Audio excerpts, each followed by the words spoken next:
Hello friends, જય શ્રી કૃષ્ણ બધાને. આજે આપણે કાચી કેરીનો ઉપયોગ કરી અને બે સરસ મજાની રેસીપી બનાવીશું જે 10 મિનિટમાં બની જાય છે. આખું વરસ તેને સ્ટોર કરીને રાખી શકાય છે અને એટલી ટેસ્ટી લાગે છે કે શાક બનાવવાની પણ જરૂર નહીં પડે. આજની રેસીપી જો તમને પસંદ આવે તો વિડીયોને એક લાઇક કરી વધુમાં વધુ શેર પણ કરજો અને જો ચેનલ પર પહેલી વખત આવતા હોય તો ચેનલને સબસ્ક્રાઈબ જરૂરથી કરી નાખજો. તો ચલો રેસીપીની શરૂઆત કરી દઈએ. સૌથી પહેલી રેસીપી બનાવવા માટે થઈને અહીં મેં 2 તોતાપુરી કેરીને ધોઈ અને લૂછીને લઈ લીધી છે. આપણે આની છાલ ઉતારી લઈએ. આ બંને રેસીપીમાં તોતાપુરી કેરી જ લેવાની, કેમ કે તેની ખટાશ ઓછી હોય છે. દેશી કેરી અથવા તો રાજાપુરી કેરી નહીં લેવાની, પણ તોતાપુરી ન મળે તો એને બદલે તમે કેસર કેરી કાચી આવે છે તે લઈ શકો છો. તો અહીં મેં બંને કેરીની છાલ ઉતારી લીધી છે. હવે આપણે આને મીડિયમ ટુકડામાં કટ કરી લઈશું. બહુ મોટા પણ નહીં અને સાવ ઝીણા પણ નહીં, એવી રીતના આપણે આના ટુકડા કરવાના છે. ઉનાળામાં ઘણી વખત એવું થાય કે શાક ભાવે નહીં અથવા તો શું શાક બનાવવું તે કંઈ સૂઝે નહીં, ખાસ કરીને રાત્રે. તો આ બંને રેસીપી એવી છે કે તમે રોટલી, પરોઠા, થેપલા, ભાખરી, પૂરી ગમે તેની સાથે ખાઈ શકો છો. ખાવામાં ખૂબ જ ટેસ્ટી લાગે છે. તો અહીં મેં બંને કેરીના ટુકડા કરી લીધા છે. હવે આપણે આનું કપથી માપ જોઈ લઈએ. તો કપથી જોઈએ તો લગભગ 2 કપ જેટલા આપણા કેરીના ટુકડા થયા છે. માપ હું એટલા માટે કરું છું કે આપને ગોળ કેટલો નાખવો તે ખબર પડે. તો હવે આપણે એક જાડા તળિયાવાળી કઢાઈ લઈ લઈશું. કઢાઈની અંદર લગભગ આપણે 4 ચમચી જેટલું તેલ નાખી દઈએ. તેલ ગરમ થાય એટલે અડધી ચમચી રાઈ નાખી દઈશું. સાથે અડધી ચમચી જીરું નાખી દઈએ. રાઈ અને જીરું બંને સરસ કકડી જાય એટલે આની અંદર અડધી ચમચી વરિયાળી નાખી દઈશું. વરિયાળીનો સ્વાદ આમાં ખૂબ જ સરસ આવે છે. તેની સાથે અહીં મેં લગભગ 3 થી 4 જેટલા લવિંગ લીધા છે. 2 નાના તજના ટુકડા નાખી દઈશું અને તીખાશ માટે 2 સૂકા લાલ મરચાં એડ કરું છું. તમારે તીખાશ ન જોઈતી હોય તો મરચાં ન નાખો તો પણ ચાલે. હવે આની અંદર 5 ચમચી જેટલી હિંગ નાખી અને ગેસની ફ્લેમ એકદમ સ્લો કરી નાખીશું, જેથી વઘાર બળી ન જાય. અને આપણે જે કેરીના ટુકડા કર્યા હતા તે આની અંદર નાખી અને વઘાર સાથે બધા જ ટુકડાને બરાબર મિક્સ કરી લઈએ. અને હવે આની અંદર આપણે સ્વાદ પ્રમાણે મીઠું નાખી દઈશું, જેથી કેરીના ટુકડા જલ્દીથી ચડી જાય. આપણે એની અંદર પાણી એડ બિલકુલ નથી કરવાનું.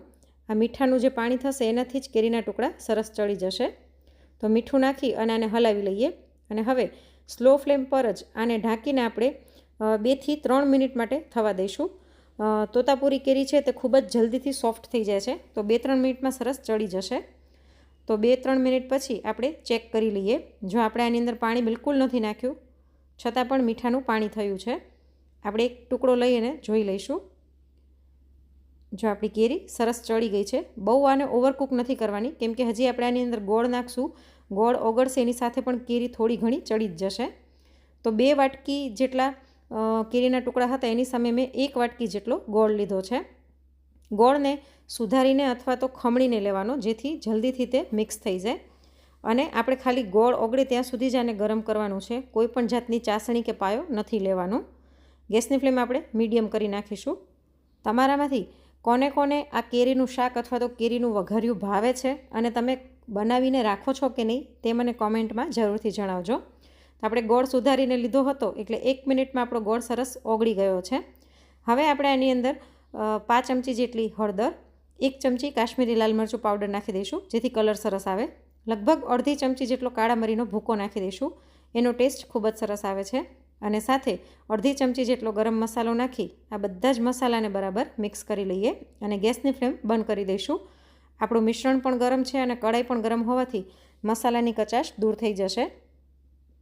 તો જો એકદમ સરસ કલર આવ્યો છે અને એકદમ સરસ આવું લટપટું હોવું જોઈએ. રસો અને કેરીના ટુકડા બંને અલગ ન પડવા જોઈએ.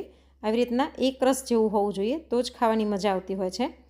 તો ખૂબ જ ઝડપથી બની જાય એવું એકદમ ટેસ્ટી આપણું કેરીનું વઘાર્યું અથવા તો કેરીનું શાક બનીને તૈયાર થઈ ગયું છે. આને તમે કાચની બોટલમાં ભરી અને આખું વરસ સ્ટોર કરીને રાખી શકો છો. જરાય ખરાબ નથી થતું ફ્રીજમાં.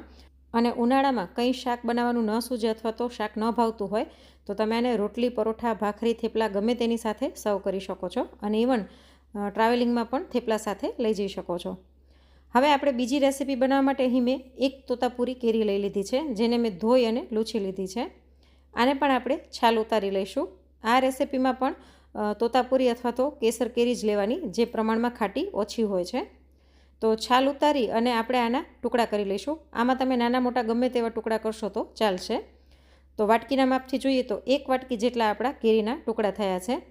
આ ટુકડાને આપણે કુકરમાં નાખી દઈએ. હવે આની અંદર 5 ચમચી જેટલી હળદર, અડધી ચમચીથી થોડુંક ઓછું અથવા તો સ્વાદ પ્રમાણે મીઠું અને પોણી વાટકી જેટલો ગોળ નાખી દઈશું. કેરીની ખટાશ ઓછી હોય છે એટલે અહીં મેં ગોળ પોણી વાટકી લીધેલો છે. હવે આની અંદર 1 કપ પાણી નાખી કુકરનું ઢાંકણું બંધ કરી અને મીડિયમ ફ્લેમ પર 3 વિસલ વગાડી લઈશું. કુકરમાં વિસલ થાય છે ત્યાં સુધી આપણે એક સરસ મજાનો મસાલો તૈયાર કરી લઈશું. એક પેનમાં અડધી ચમચી આખા ધાણા, અડધી ચમચી વરિયાળી, અડધી ચમચી જીરું અને અડધી ચમચી પીળી રાઈ લઈ લઈશું. પીળી રાઈથી આનો ટેસ્ટ ખૂબ જ સરસ આવે છે, પણ જો તમને પીળી રાઈ ન મળે અથવા તો ન હોય તો સ્કીપ કરી શકો છો, પણ એની બદલે કાળી રાઈ નહીં લેવાની. સાથે અહીં મેં 5 ચમચી જેટલા કાળા મરી લઈ લીધા છે અને એક નાનો તજનો ટુકડો લઈ લીધો છે. આ બધાને આપણે સ્લો ટુ મીડિયમ ફ્લેમ પર થોડાક શેકી લઈશું. એકદમ સરસ મસાલાની સુગંધ આવવા લાગી છે. તો હવે ગેસની ફ્લેમ બંધ કરી અને આને નીચે લઈને ઠંડુ થવા દઈએ. ઠંડુ થઈ જાય એટલે આપણે આને મિક્સર જારમાં નાખી અને આને પીસી લઈશું. એકદમ સરસ આનો ફાઇન ભૂકો થઈ જશે કેમ કે આપણે બધું શેકીને લીધું છે.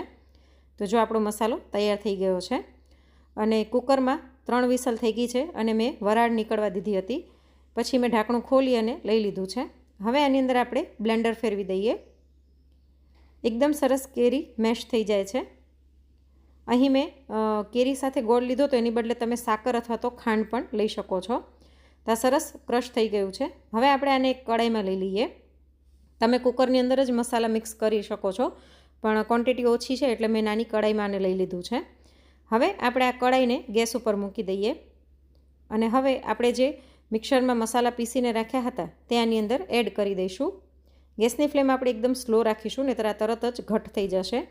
સાથે 5 ચમચી જેટલી હિંગ, 5 ચમચીથી થોડુંક વધારે સંચળ અને 1 ચમચી કાશ્મીરી લાલ મરચું પાવડર નાખી દઈશું જેથી આનો કલર સરસ આવે.